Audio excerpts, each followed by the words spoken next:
NOBULL vs Converse High-Tops. Which are better for deadlifts, powerlifting, and just straight up training heavy? That's a question that I've been exploring a lot over the last few months, and I can definitively say that both are pretty great. But there are intricate details about each shoe that make each have a leg up on the other, so let's dive into those. Alright, so let's chat performance, since that's probably why you're on this video in the first place. So in my performance section, I'm going to break it down into 3 sections. We have stability, versatility, and overall comfort. I'm going to give each shoe a win depending on which performs the best. Now, when it comes to stability, both of these shoes are going to come in a tie. I've deadlifted over 500 pounds in both of these shoes, squatted over 400, and they are both plenty stable. And you'll see athletes like Kevin Oak who's squatting 800 pounds wearing NOBULLs, and trust me, they're going to be stable. So when it comes to stability, both of these shoes are going to check the boxes. So if you want them for powerlifting, both of them will be fine, and if you like that high top feel, you can't really go wrong with either one. Now, when it comes to versatility, I'm sure you're probably going to guess which one takes the edge. That's the NOBULL. They're designed to be more of a traditional cross-training shoe. So that being said, they are a little bit more comfortable for your more recreational lifting, lighter runs, jumping, and so forth. Basically, if you want something that's going to be a lot more versatile for a workout in one setting, go NOBULL. Converse, they're decently versatile when it comes to just your more traditional training, but when it comes to jumping, lighter runs, agility work, stay away from Converse. Now, when it comes to overall comfort, it gets a little bit more dicey because it really depends on how you like your shoe to fit. Converse has a lightweight canvas on the outer, they're very breathable for the most part, and they are very form-fitting to the foot if you have a narrower foot. They generally feel a little bit more comfortable. On the other hand, we have the NOBULL, which has its more slightly rugged outer material. It's not as maneuverable as its lightweight canvas, and it has a wider toe box. So if you like to splay your toes, or if you just want a little bit more room up in the toe box, the NOBULL is going to take the edge. So when it comes to overall comfort, they both take the win, but it really comes down to what you prefer. If you have a slimmer foot and you like a more true-fitting shoe with a lighter outer material, go Converse. If you want a shoe that is going to be a little bit more accommodating and have a wider toe box, then NOBULL takes the edge. Now let's dive into our next section. Alright, so now that we've chatted performance, let's talk about some things that I like about each model when it comes to performing different activities. So let's start with NOBULL. 3 things I like about the NOBULL shoe is number 1, it is versatile. You can wear it for literally anything, and even on a day-to-day basis, it's comfortable and it looks pretty great. My second thing I like about NOBULL is the overall width of the toe box. It's wide enough that you can splay your toes, and it's still slightly more accommodating for the foot so you don't feel like you have too much room when fully splaying those toes. The third thing I like about it is the overall durability of the outer construction. The outer super fabric is super durable, and I haven't noticed any issues with breakdown, and it's pretty easy to clean. Now, 3 things I don't like about NOBULL are number 1, the tread is already starting to wear, and I'm not sure if it's just my shoe, but as you can see it here on the outsole, it's already starting to fade, and then it gets a little bit slippery on some pieces of equipment. Like I was doing a leg press the other day, and these puppies were a little bit slippery. Not a huge fan of that. The second thing I'm not a huge fan of with these shoes is just how dang hard they are to get on. If you have a sweaty sock or anything to that extent, you have to unlace these a lot to get them on, and I know that's a small little gripe to have, but I like to slide on my shoes quickly, and I don't always like unlacing them every single time. The last thing I don't really like about this shoe when it comes to performance at times is just how the super fabric right here is starting to roll over on the lateral side. It doesn't really affect performance, but I do start to notice it a little bit more, that the foot's starting to hang over a little bit over the midsole. And if you're doing any form of lateral movements, that's something to be mindful of. I mean, granted, you do have a high top and ankle support here, but still something to be mindful of. As you can see, like it's starting to hang over here, even when it's just sitting here normally. So let's move on to Converse here. 3 things I like about the Converse shoe.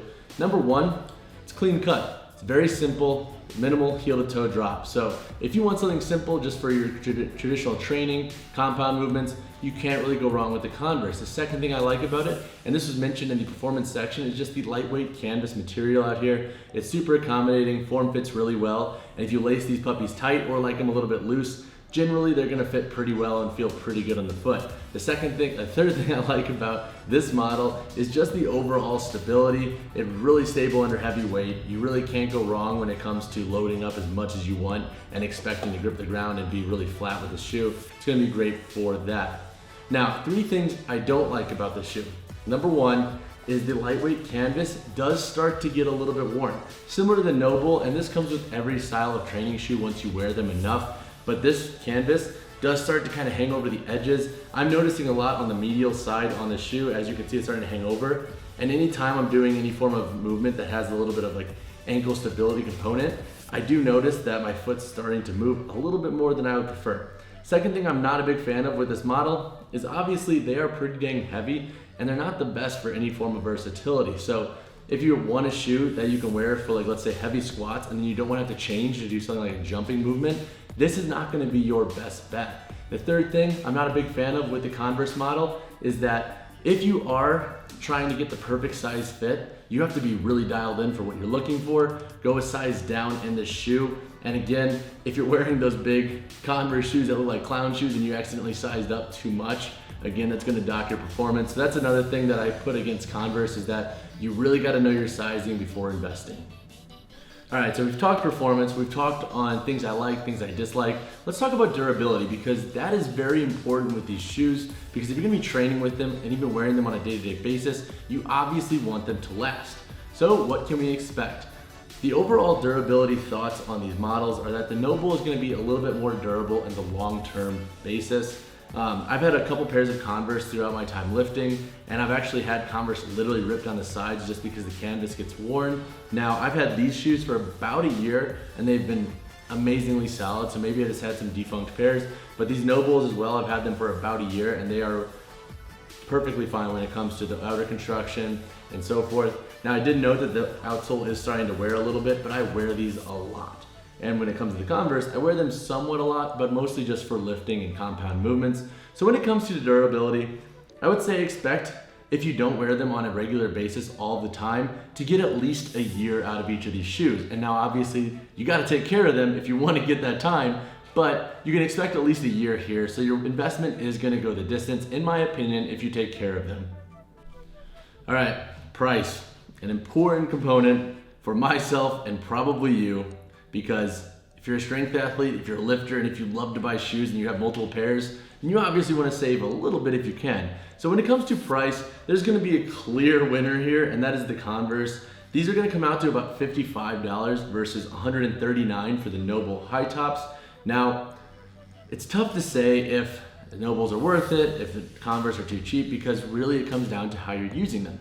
If you plan on using the NOBULLs a lot and you plan on wearing them a lot and you just love their branding and their mission, then I think the price could be worth it. In my opinion too, there aren't a lot of good cross-training shoes that have a high top functionality like these shoes. So if you do like that niche feeling and that feeling of having that extra ankle support, then I think that $139 is justified, especially if they last you more than a year. Now, when it comes to the Converse All-Stars, you can't really go wrong for 55 bucks a pop, even if they rip in 6 months. That's still gonna be less money than if you bought one pair of NOBULLs. So it's literally 2 pairs of Converse in a year for even less money. So when it comes to price, 55 for the Converse, 139 for NOBULL. Really comes down to the context of how you want to use them and what you have to budget yourself with. All right, so 3 takeaways for you from this video is number 1, both of these options are stable. So if you're worried about the stability in the deadlift and squat with both of these shoes, stop it. If Kevin O can squat over 700 pounds in NOBULLs, you and I can squat whatever we're squatting in these shoes. Now, when it comes to saving money, if you're on the market of finding just a pair of shoes to lift in for maximum stability, you can't go wrong with Converse, 55 bucks a pop, and they're gonna last you a while if you take good care of them. Now, on the flip side, the NOBULL shoes I think are fantastic and they look pretty dang aesthetically pleasing for just everyday wear and lifting from a more versatile standpoint. My final takeaway for you is to just take care of your shoes.